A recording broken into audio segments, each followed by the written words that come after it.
इस समय की सबसे बड़ी अंतर्राष्ट्रीय खबर है रूस और यूक्रेन के बीच में युद्ध को लेके।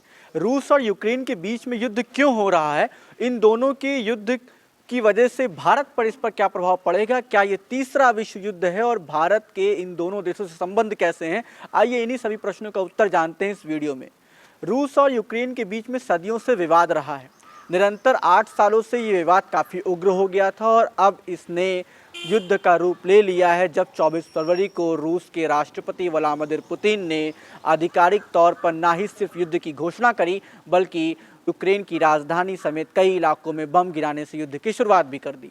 पूर्वी यूक्रेन के 2 इलाके हैं जिनका नाम है लुहानस्क और दोनेत्स्क।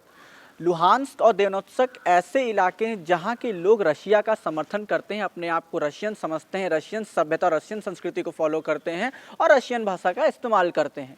इस युद्ध में, यूक्रेन के खिलाफ युद्ध में, रशिया ने इन दोनों इलाकों को स्वतंत्र करा दिया है और उनको 2 स्वतंत्र राष्ट्र की उपाधि भी दे दी है।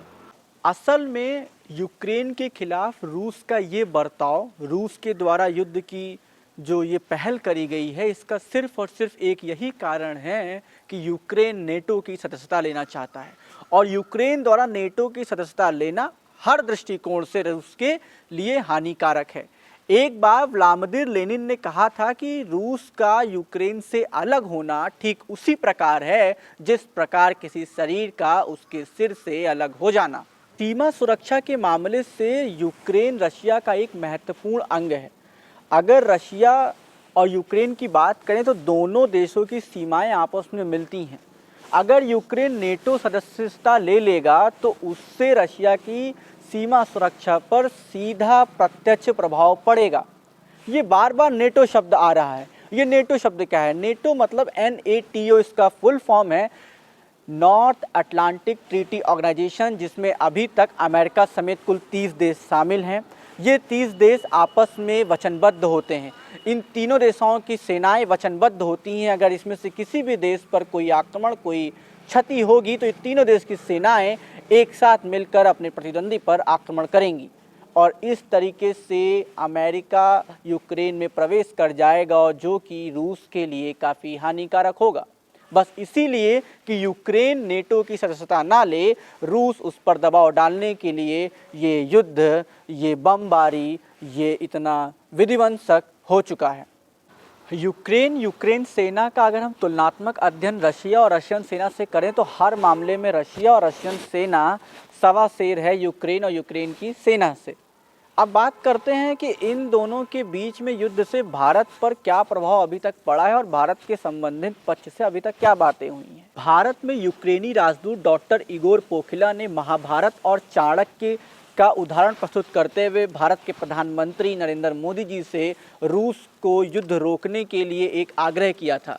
भारत के प्रधानमंत्री नरेंद्र मोदी जी ने इस आग्रह को स्वीकार करते हुए लगभग 25 मिनट रूस के राष्ट्रपति व्लादिमीर पुतिन से बात करी और अतिशीघ्र हर तरीके से हिंसा और युद्ध को रोकने का अपना निवेदन प्रस्तुत किया।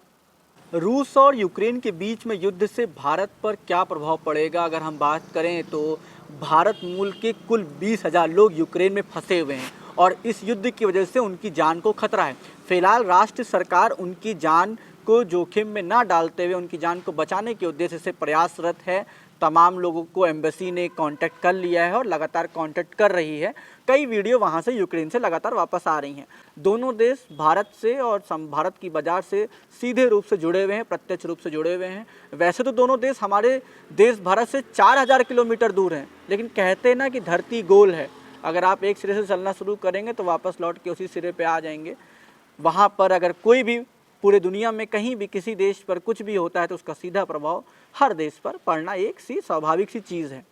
रूस के इस कदम के बाद अमेरिका और यूरोप के कई देशों ने आर्थिक प्रतिबंध लगा दिया है रूस पर, जिसके चलते अब बाजार में उथल पुथल भी हो चुकी है।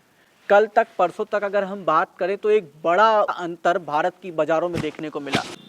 रूस एक बड़ी मात्रा में गैसों का निर्यातक देश रहा है। अभी तक यूरोप के सभी देश, लगभग सभी देश सीधा गैस रूस से खरीदते थे, क्योंकि आर्थिक प्रतिबंध लगने से अब वो व्यापार दोनों देशों के मध्य, तमाम देशों के मध्य नहीं हो पाएगा, जिसके चलते उनको दूसरा बाजार देखना पड़ेगा। वहीं भारत गैस ऑस्ट्रेलिया और कतर से खरीदता आ रहा था, क्योंकि अब बाजार में परिवर्तन होगा, जिससे स्वाभाविक है कि गैसों के दाम बढ़ेंगे और भारत में भी गैसों के दाम बढ़ने से महंगाई बढ़ेगी। और तमाम अर्थशास्त्री कह रहे हैं कि लगभग 7% इन्फ्लेशन, 7% तक आर्थिक वृद्धि, महंगाई होने वाली है। साल की अगर बात करें तो पिछले साल में भारत ने सनफ्लावर ऑयल के लगभग 1.76 मिलियन टन की खरीदारी करी थी, जिसमें से सिर्फ 74,000 टन सनफ्लावर ऑयल भारत ने यूक्रेन से खरीदा था। मेक इन इंडिया के बाद भारत के रक्षा संबंधी उपकरणों को बनाने में एक बड़ी क्रांति आई है, लेकिन उसके बावजूद भी अभी भी भारत रक्षा संबंधी हथियार खरीदने के लिए रूस पर 50 से 80% तक निर्भर रहता है। तो ये हो गई कुल अर्थव्यवस्था के मामले में और आयात निर्यात के मामले में दोनों देशों से भारत का और विश्व के पटल का संबंध।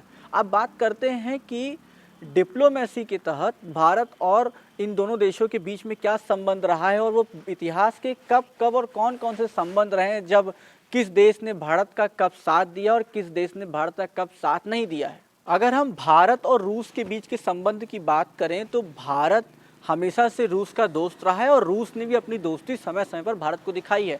1957 में कश्मीरी मुद्दे पर रूस ने अपनी वीटो पावर का इस्तेमाल करके यूएन में भारत के कश्मीरी मुद्दे पर भारत का समर्थन किया था। वहीं 1961 में गोवा के लिबरेशन में भी रूस ने भारत का समर्थन किया था। 62 और 71 में फिर से भारत का कश्मीरी मुद्दे पर रूस ने समर्थन किया था। वहीं 2019 में जब नरेंद्र मोदी की भारत सरकार ने अनुच्छेद 370 कश्मीर से हटाया था, तो भी रशिया ने भारत का समर्थन किया था। वहीं यूक्रेन ने हर बार अपनी वीटो पावर का इस्तेमाल भारत के खिलाफ किया है, चाहे वो कश्मीर का मुद्दा हो, चाहे वो परमाणु परीक्षण का मुद्दा हो, या सिक्योरिटी काउंसिल में भारत की स्थायी सदस्यता को लेकर रहा है। तो ये कुछ आंकड़े थे जो रशिया और भारत और यूक्रेन के बीच में पारस्परिक संबंध को दर्शाते हैं। अब बात करते हैं क्या तीसरा विश्व युद्ध होगा। देखिए, विश्व युद्ध कोई गुड्डा गुड़िया का खेल नहीं जो कभी भी और कहीं भी हो जाए। वैसे तो प्रत्यक्ष और अप्रत्यक्ष रूप से रूस और यूक्रेन देश के बीच में जो युद्ध हो रहा है, विवाद हो रहा है, उसमें कई सारे देश शामिल हैं। रूस की तरफ से चाइना का समर्थन की बात हो रही है, तो वहीं यूक्रेन की तरफ से तमाम यूरोपीय देश और अमेरिका के होने की बात हो रही है। लेकिन मैंने कहा ना कि विश्व युद्ध कोई गुड्डा गुड़िया का खेल नहीं जो कहीं भी और कभी भी हो जाए। तो अभी ये नहीं कह सकते हैं कि इस युद्ध के परिणाम को आधार बना के कि अब विश्व युद्ध होने वाला है। ये सिर्फ जो news channel main stream media में चल रही है खबर, ये आपको डराने के लिए इस्तेमाल की जा रही हैं। इस बीच तमाम तरह की फ़ोटोज़ हैं जो काफ़ी वायरल हो रही हैं, आपके मोबाइल तक पहुँच रही होंगी, व्हाट्सएप पे, टेलीग्राम पे, इंस्टाग्राम पे और फेसबुक पे, ट्विटर पे। उसमें से सबसे पहली फ़ोटो है ये हिंदू पंचांग। हिंदू पंचांग में पहले से ही, जैसा कि साफ साफ हिंदी में लिखा हुआ है कि यूरोपीय देशों के मध्य या इस ऐसे कहीं दो देशों के बीच में युद्ध के आसार बनेंगे, इसकी बात कह दी गई थी। वहीं दूसरी जो फ़ोटो वायरल हो रही है वो ये फ़ोटो वायरल हो रही है जिसमें जो है यूक्रेन के राष्ट्रपति हैं जो क्या सेना में जो है वर्दी पहने हुए दिख रहे हैं, जिसका काफ़ी विदेशों में भी और भारत में भी काफ़ी उनका सहयोग, काफ़ी उनका हौसला अफजाई हो रही है कि राष्ट्रपति हो तो ऐसा हो जो देश में मुसीबत पड़ने पे खुद हथियार उठा लिया है। और कौन सी फ़ोटोज़ और कौन सी वीडियोज़ हैं जो आपके फ़ोन तक आ रही हैं वो हमें कमेंट बॉक्स में बताइएगा। देखिए, इन सब मामलों में भारत का क्या पक्ष है। भारत हमेशा से द्वितीय विश्व युद्ध से लेकर अब तक हमेशा गुटनिरपेक्षता की राजनीति करता आया है। वो हमेशा से हिंसा और युद्ध के खिलाफ रहा है। वो इस बार भी मामले में नहीं है कि वो इन दोनों में से किसी एक पर्टिकुलर देश का समर्थन करे, क्योंकि अगर वो यूक्रेन का साथ देगा तो वो रशिया के जैसे अपने पुराने दोस्त को खो देगा। तो अगर वो रशिया का साथ देगा तो अमेरिका से जो 10 साल बीते संबंध सुधरते आए हैं वो अब खराब होने की दिशा में अग्रसर हो जाएंगे। तो ये था पूरा मामला जो कि हमने आपको रूस और यूक्रेन के बीच के युद्ध को बताया। आपका इसमें क्या मंतव्य है, आपकी क्या मंशा, हमें टिप्पणी बॉक्स में बताइएगा। आप देख रहे थे बोल वचन। जय हिंद, जय भारत।